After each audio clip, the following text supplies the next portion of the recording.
Thank you very much. Thank you, Bertel and Kaspar and NIAS and the university for inviting me here today. It's great to be back. I do not miss an opportunity to return to Copenhagen when I can. I'm also pleased to announce that over in Tromsø, we're up to about 2 hours of sunlight now. So I'm very happy that when I got here, it appears to be an all-day thing, so I'm very pleased with that.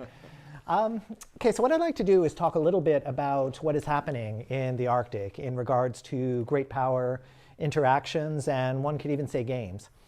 As Bertel very correctly noted, we have two trends that have started to coalesce over the past year or so. The first is the trend towards greater securitization in the Arctic. And you can point to many factors to explain why hard security has suddenly become much more important in the region. Those who are looking at it will very often point to Russia and say, well, look at what's been happening over the past short while. We're seeing the reopening of Cold War era installations in Siberia, Kola Peninsula, pretty much all around the Russian Arctic. We are seeing greater movements of Russian air and sea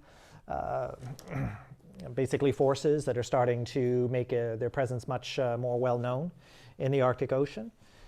But you can point to other factors as well. And as was noted, the United States, after a very long period of not having a very concrete Arctic policy, appears to be moving towards a more zero-sum and, one would argue, hard military approach to dealing with the Arctic. So after a very long period, and I would say since the 1990s, of the Arctic being seen as an area of very low tension, where hard security simply isn't present, this has been referred to as the period of Arctic exceptionalism. And I use this word with a great deal of caution because some of my colleagues back in Tromsø tend to get very agitated when use the term exceptionalism because they say, no, nothing has really changed. It's just a progression of what's happened before. So no matter how you want to look at it, we are definitely seeing, if not necessarily a change in kind of hard security, at least a change in perception. So that's the first kind of big alteration of the situation there.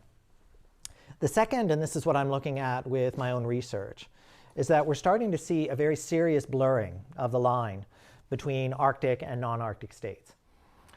For a very long time, and again, you can point to the 1990s as the starting point, it was understood that there were 8 states that bordered on the Arctic that had, under all sorts of international law, the primary say in issues related to the Arctic Ocean, economic affairs, strategic affairs. This was not necessarily something that was very heavily challenged.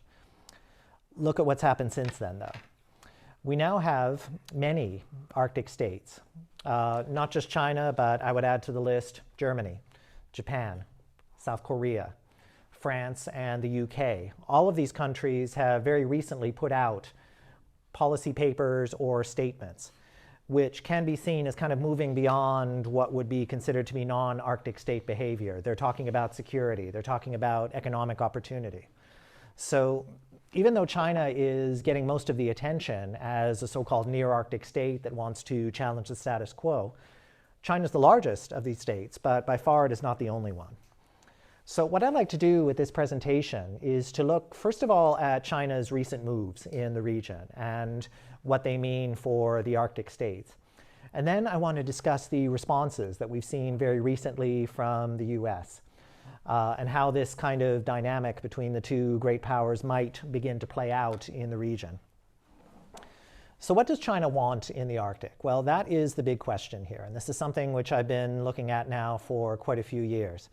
It's been difficult to really pin down like a particular strategy that China is seeking, especially since up until I would say 2 years ago, the refrain that I would get whenever I asked an official, what is China's Arctic strategy or diplomacy? I would get one of two responses. One, we don't have one. It's too early. Or two, our interest in the Arctic is based on scientific diplomacy. And that is still a word, a phrase I should say, that is very commonly used when looking at how China has responded to the Arctic. Now, scientific diplomacy is still very prevalent. We are seeing many examples of this. China is trying to engage many of the Arctic states, Russia, Denmark, Iceland, to develop kind of joint scientific projects, a lot of them related to climate change. One of the most visible opened a short time ago up in northern Iceland in Karhol, a joint China-Iceland Aurora Research Center, which as soon as it opened, it changed its title very quickly and became Scientific Research Center. So that suggests a widening of the mandate. China is also very active, for example, in the Polar Stern expedition, which just left Tromsø a short time ago, looking at various maritime conditions in the Arctic Ocean. This is a multi-state endeavor. I believe Denmark is also involved with it. It's spearheaded by Germany.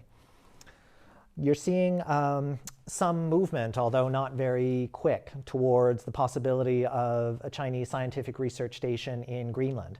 This was brought up about 3 years ago now, but progress has been very slow, and I think that part of the reason for that has to do with a bit of pushback both from Denmark and from the United States. But seemingly this is still being bandied around in Chinese policy circles. So that, at least according to official policy, is what China is really seeking from the Arctic. That's not the end of the story, though. Not a big surprise. The second pillar, which was very, very understated up until recently, is the economic side of things. The fact is, the Arctic is opening up to all kinds of new economic activity. If you're interested in shipping, fishing, oil and gas, raw materials, all of that is starting to be looked at very carefully as becoming much more available, if you will, in the Arctic. And the Chinese government has said that we are interested in setting up partnerships, again, with the Arctic states in order to develop these resources, in order to develop, and I'll be explaining this in a moment, the idea of the Polar Silk Road. And the Chinese economic activities in the Arctic are completely valid under international law. This is something that was brought up when China finally published its first white paper on the Arctic in January of 2018. Among the kind of economic areas that China has completed so far, we're seeing a very wide array of projects that either exist or are on the drawing board somewhere. We have a free trade agreement with Iceland since 2014. An FTA is currently under negotiation with Norway. There was a 6-year gap due to the Nujaabo situation, but the talks have since restarted. We are seeing some serious cooperation with Russia in order to build, as I said, a so-called Polar Silk Road, which, assuming it actually comes about, would be the northern tier of the Belt and Road Initiative. And we're seeing bits and pieces starting to be created there. Some energy projects are already well underway. You go to Siberia and you see some very significant progress made at Yamal, the liquefied natural gas project. And we're starting to see some other discussions, including where I am right now in northern Norway, about port facilities, railways, new shipping routes beginning to open up. And as I'm going to be explaining in a moment, this has caused a bit of a rift between northern Norway and southern Norway. This is, of course, the first time that North and South Norway have ever disagreed on anything. So I've been told. Yeah. But there's also a third aspect of China's Arctic diplomacy, which is very, very quietly starting to seep into the mix. And that is the question of governance.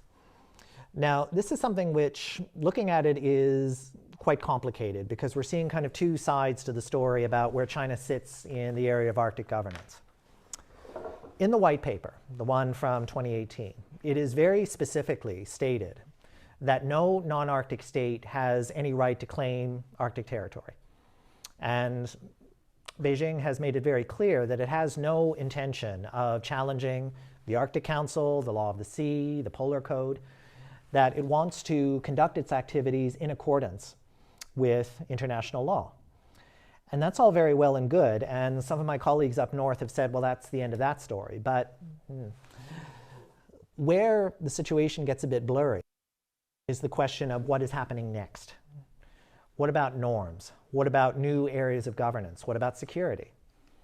Because it's also been made very clear by Chinese policymakers that non-Arctic states could and should have a role in future areas of Arctic governance. And that's where the giant gray area suddenly manifests itself. What is meant by that? So what China's been trying to do, though, understanding of the idea that it's in a very awkward position. It has no Arctic territory, nor is it ever likely to get any. That compared to other states that are not in the Arctic but have large Arctic agendas, and again I'm thinking Germany, Japan, UK, China's under a microscope. And it is really cognizant of the fact that it needs to walk a fine line between, on one hand, being seen as a revisionist power, a gatecrasher, one which is trying to upend the order in the Arctic, but on the other hand, being seen as too passive to all of a sudden be shut out of a region which China has identified as being extremely important. Now, I'm not arguing that the Arctic is suddenly assumed #1 priority in Chinese foreign policy. I got into a lively debate in Kirkenes with one of my colleagues who said, well, at best, the Arctic may be #10 on China's priority list. But the counter-argument is that China's a great power, and that even if the Arctic is #10 on the list, that is still significant, not only for China watchers, but also for those in the Arctic. The thing is, though, China still has some obstacles that it needs to overcome. There has been a narrative, especially coming out of the United States, that China has a grand plan for the Arctic and that everything is being very meticulously laid out and it's just a question of timing. That runs counter to the fact that China is still learning about the Arctic in many ways. Yes, there's been a great deal of country-to-country diplomacy. You can't argue that. And yes, China has certainly made great strides in scientific diplomacy, learning about the region through various means. But the fact is, there is still a lot of work to be done on the ground. So in other words, looking at Arctic communities, looking at particular regions, subregions of the Arctic. The number of Arctic specialists in China, it's growing at a very significant clip, I have to say that. But compared to what is necessary to really craft an Arctic strategy, there's still a lot of work to be done. And I would argue that this information collecting process is still underway. That on one hand, China is trying to build an Arctic policy, but it is still sending scholars, researchers to the region to find out, well, what's happening with Svalbard? What's happening with energy futures in Russia? What's the political situation in Iceland?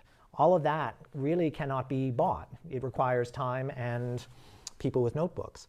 So until that kind of threshold of information is met, and I think it's still going to be a while before we see that, I think it's a little bit premature to talk about a grand plan for the Arctic. I think we do have some, but we haven't gone to the point yet where we have a full strategy. The other point that I take issue with, and this has come up in some critiques of China's Arctic policy, some scholars have taken a very hawkish view, again suggesting that China's role in the region is primarily military. The problem is, this kind of behavior, this kind of hard power behavior, at least at this stage, will produce very few benefits for China.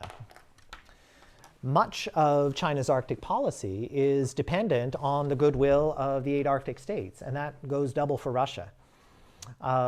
Any kind of revisionist or unilateral behavior on China's part will receive a great deal of pushback, especially from Russia and other states such as Canada that have traditionally been very concerned about their Arctic sovereignty. And Beijing is very well aware of this. So what is China doing? It cannot be pushy and assertive. It cannot be too passive, because if it does not maintain a certain degree of presence in the region, this has been referred to as the so-called melon problem. That if we get to the point where the Arctic becomes really economically valuable, the worry is that the Arctic gets cut up in 8 pieces, like a melon, and if you're not an Arctic state, too bad. And that is not what China wants to see, especially now. So a third option is needed. And this third option, which I'm looking at, has to do with the idea of norm entrepreneur. That China is attempting to promote or sell or advertise the idea that certainly there are laws in the Arctic, certainly there are very specific regimes in the region, but there is space, however you want to call it, for non-Arctic states to have a role. And that space should be widened to include the fact that the Arctic is becoming an international concern. And some of it is simply too big for only 8 countries to handle. So that is the idea which China is very, very carefully trying to put forward to everyone within earshot. And so far, not perfect, but this particular approach has borne quite a bit of fruit. The situation now is we've seen a little bit of pushback up until recently. Certainly there have been concerns expressed by the United States, Denmark, Canada in the recent past. But this past year has seen a considerable uptick in, as was noted, the US kind of pushing back against its own version of what China is seeking to do in the Arctic. And that's what I'm going to do for my second section. Asking about US Arctic policy. The first 2 years of the Trump administration, the Arctic was basically nowhere to be found, to put it directly. After the Obama government had a great deal of work done in the Arctic, traveling to Alaska, putting forward climate change ideas, putting a moratorium on Alaskan Arctic drilling, appointing an Arctic ambassador. President Trump comes to power, all of that vanishes in a very big puff of smoke. If you look on the State Department website, the post of Arctic ambassador for the United States is still open 3 years after the fact. So you really see kind of a shift in priority. And that was the case, I'd say, up until the beginning of last year. Then all of a sudden, we start to see papers appearing which definitely reflect a zero-sum, hard security viewpoint about what the US is seeing in the Arctic region. There was, I should say, the appearance of papers from, for example, the Department of Defense and the US Coast Guard, which specifically pointed to China and Russia as the major threats to security, or as they called it, the rules-based order of the Arctic. No mention of climate change.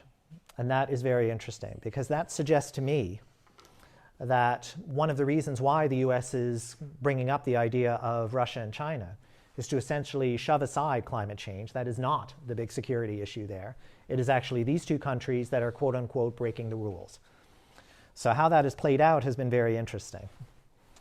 In the case of Russia, there is understandable concern from the US that we're starting to see a quote-unquote more assertive Russian policy in the Arctic. In the case of China, though, the argument has been considerably more murky. The papers that came out and the speech by Mike Pompeo in Rovaniemi all had the purpose of seeking to delegitimize China's role in the Arctic, to say that China has no rights whatsoever to engage in any kind of serious discussion of governance or related issues in the Arctic region. So in other words, you cannot assume that China's view as a near-Arctic state is legitimate.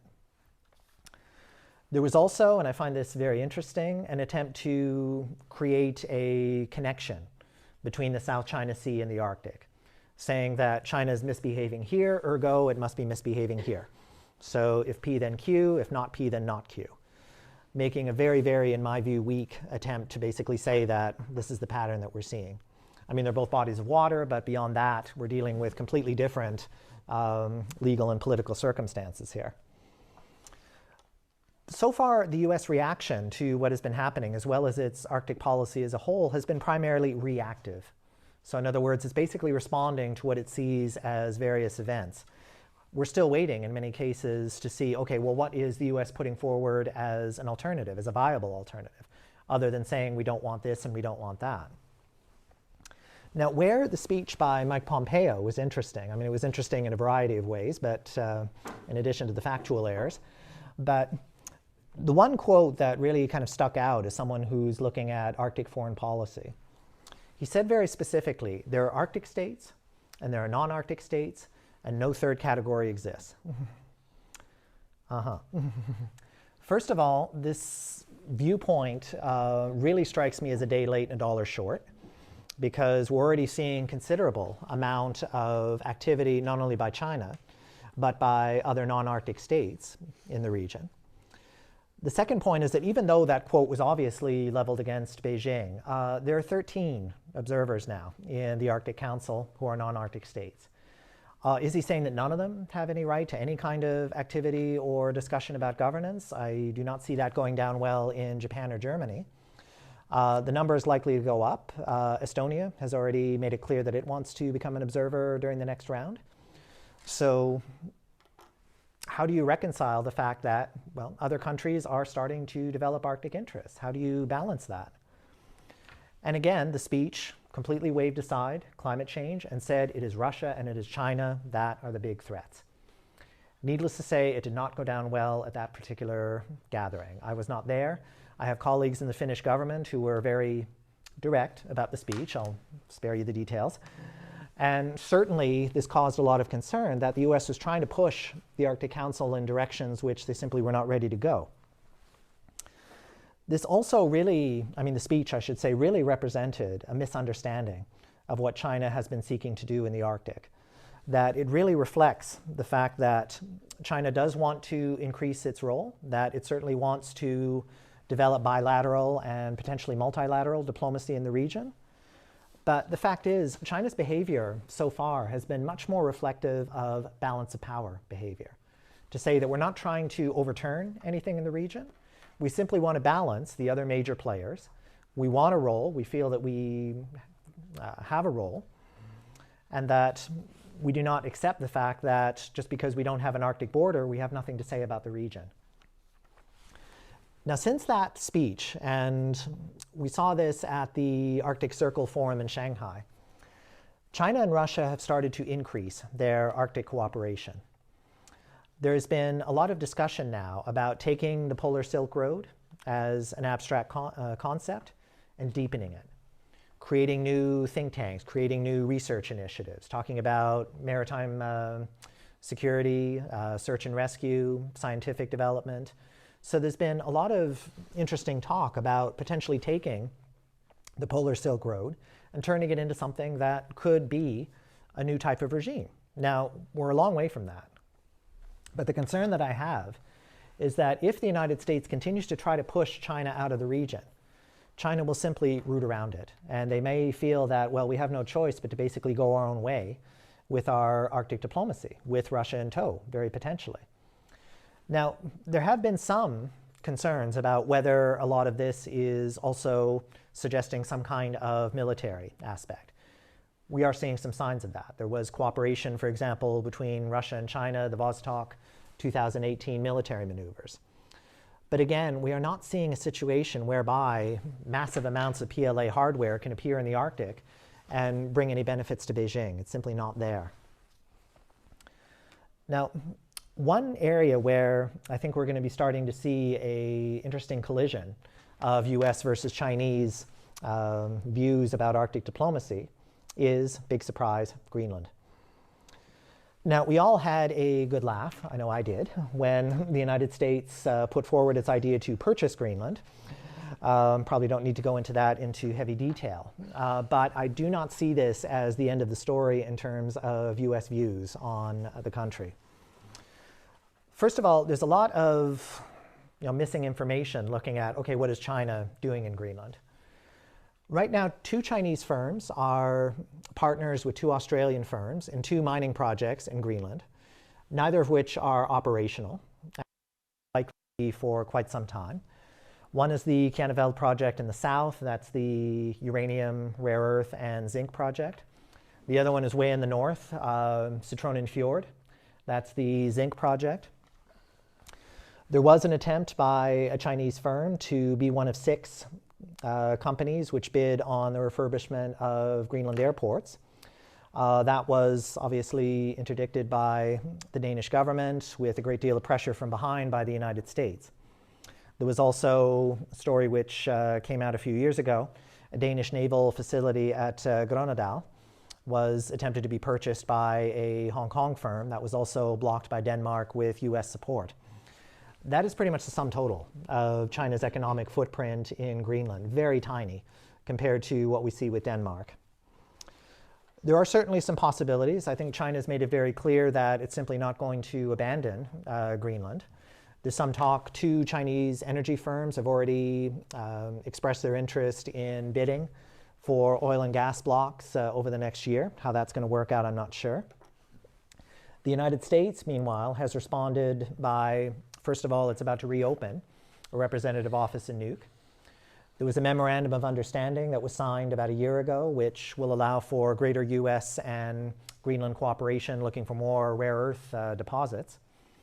And I think it's very likely that the US will try to really integrate itself, saying, we are the best partner, in addition to Denmark, for the Greenland government. How has China responded? Well, I should say that contrary to some US papers that we've seen, Beijing has been very meticulous in avoiding any impression that it is trying to go around Denmark with its Greenland policy. When I was doing interviews in Beijing, I had a chance to talk to some people from the Danish embassy. One official made reference to the fact that China is very cognizant of our One Denmark policy. So you have a very, very strong attempt to kind of prevent any impression, knowing that there will be pushback, to look like Denmark is being bypassed. That said, we do have a bit of frustration on China's part that even some projects which, at least on paper, are not really security or economic in nature, are also being kind of very subtly blocked by Copenhagen. There was the attempt, as I mentioned at the beginning, to set up a scientific research station somewhere in Greenland. That was floated around about 2 years ago. When I had a chance to talk to officials in Beijing, they said, yes, we still want it, but we're getting a lot of political pushback, and we don't understand why. We had an MOU between China and Greenland, which completely makes this possible. And yet, this is another example of Denmark saying this is a security issue. And therefore, we have a say in whether or not it actually appears. We're starting to see right now, as I mentioned before, the concerns not only from the US government, but also from some China hawks who are saying, well, all of this diplomacy which I've talked about, the science, the economics, the governance, all of that is completely subordinate to a military agenda. And that viewpoint is starting to gain some credit, if you will, in certain policy circles, certainly in the US right now. Like one paper that was the Coast Guard paper said, well, most of China's scientific diplomacy is simply laying the framework for PLA Navy submarines, which are going to park themselves in the Arctic Ocean. The problem is, what is the connection? How do you get from A to B? And that is still very unclear. The most recent report by the Danish Defense Intelligence Service kind of picks up on that idea. One of the quotes from the report in December said that China regards research cooperation, including its research initiatives in Greenland, as a legitimate channel for influence on Arctic matters.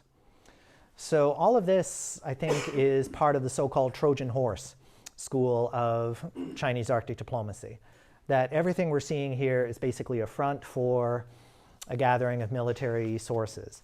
But again, what is the actual path between A and B? And that is what we're still waiting to hear.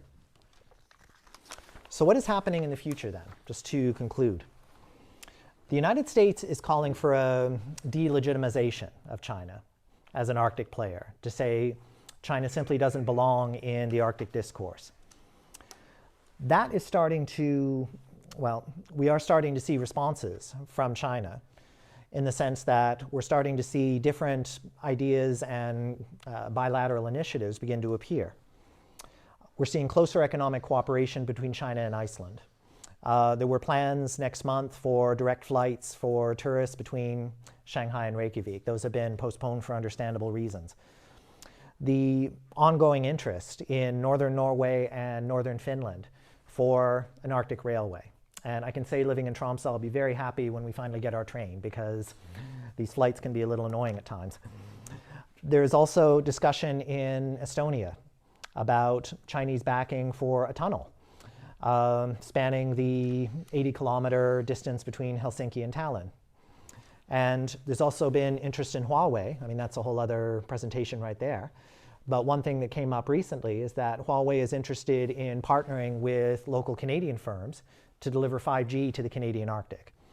How that's going to work, I'm not going to comment right away. So I would say that most overt attempts by the US or others to kind of push China out of the region, again, day late and a dollar short at this point. China is seen as a legitimate partner, actor in the region. That is pretty much there. So now we get the question of, well, what happens next? We saw obviously a great deal of US revisionism in the Arctic Council at Rovaniemi. Is this going to take place at the next Arctic Council ministerial in Iceland? Then the chair moves over to Russia, and obviously that's going to complicate things even further. If we start to see the Arctic Council begin to split apart over issues like climate change or like non-Arctic states, well, this is going to create an even bigger window for China and potentially for others to say, well, we need to go our own way. We need to do our own thing. The Polar Silk Road is right now still very much a work in progress. Other than Yamal and maybe some paper napkin ideas for ports and railways, we haven't seen much of it yet. A lot of this is going to be dependent on the state of the Chinese economy going forward, so predictions could be difficult at this point. However, China is very upbeat about the possibility of the Arctic Ocean becoming a secondary maritime shipping route. I'm not just talking about north of Siberia. We're talking the Northwest Passage in Canada. We're talking even the Central Arctic. We will get to the point, I'm not sure when, 20 years, 50, where it will be possible to send a ship over the North Pole in the summer. And China has made it very clear that we are ready for whenever that date takes place. So there's a lot of question about whether the other Arctic actors are really prepared for these kinds of eventualities. One final point before I conclude. In Tromsø, every year there's a big Arctic conference called Arctic Frontiers. Not quite as big, and please don't tell anyone I said this, not quite as good as Arctic Circle, but still pretty good. And most of it this year had to do with issues of international investment, fishing, and a lot of scientific discussion, including about climatology and glaciology. There was one panel right at the beginning that dealt with policy directions. And a very, very touchy subject came up right at the beginning. Now, this phrase always gets me into trouble when I bring it up back in Canada. Arctic Treaty. The argument being that we may have to start considering the fact that the Arctic Council is simply not prepared or not set up for the growing internationalization of the region. Now again, China is leading the way, but there are many, many other countries that are openly saying we want a bigger role in the region. Now, whether such a thing can actually take place, like there's the argument you can take the Antarctic Treaty, apply it to the Arctic, and go home. It's not that easy, obviously. But I think we are getting to the point where China is starting to push the idea that, okay, the difference between Arctic and non-Arctic states is getting very blurry. Now, this obviously is a difficult subject in Russia. It's a very difficult subject in Canada. Like I said, I get kicked out of meeting rooms if I bring it up in public. But I think the discussion about this is starting to appear. If not a treaty, then something that needs to be done in order to better incorporate the fact that we are seeing China, we are seeing others start to say we want a bigger voice in the region. So how that is going to come about and what the United States response is going to be to that is going to be very, very crucial. And final point, two regions where we're really starting to see the US and the Chinese competition become more visible. The first is Greenland. I am really concerned that the way things are going, we're going to be seeing a very, very low level but still present diplomatic tussle between US and Chinese interests. This is obviously going to put a great deal of strain not only on Denmark but also the Greenlandic government, because there are politicians who are very happy about opening up the country to investment from all over. What is this going to do to the subject of Greenlandic independence? Obviously, that's a political issue unto its own. And what kind of measures will each side take in order to ensure that their voice is heard more loudly? The second, I would say, is what is going to be the response of the Nordic region to the fact that we're seeing closer China-Russia cooperation. Russia has made it very clear that we are the Arctic and we are the ones that should set the agenda. But on the other hand, Russia has said we welcome Chinese investment for the reason that, well, we simply cannot get investment in many other places right now. This has been called a marriage of convenience. It's been called many things. But if current trends continue, we could start to see China and Russia get that much closer in their Arctic policy. So what is that going to do for Denmark, for NATO, and for various forms of Arctic cooperation? So in conclusion, I guess I basically finish where I started, that the Arctic is becoming more securitized. And if we did see an era of Arctic peace or exceptionalism, it may be coming to an end. Thank you.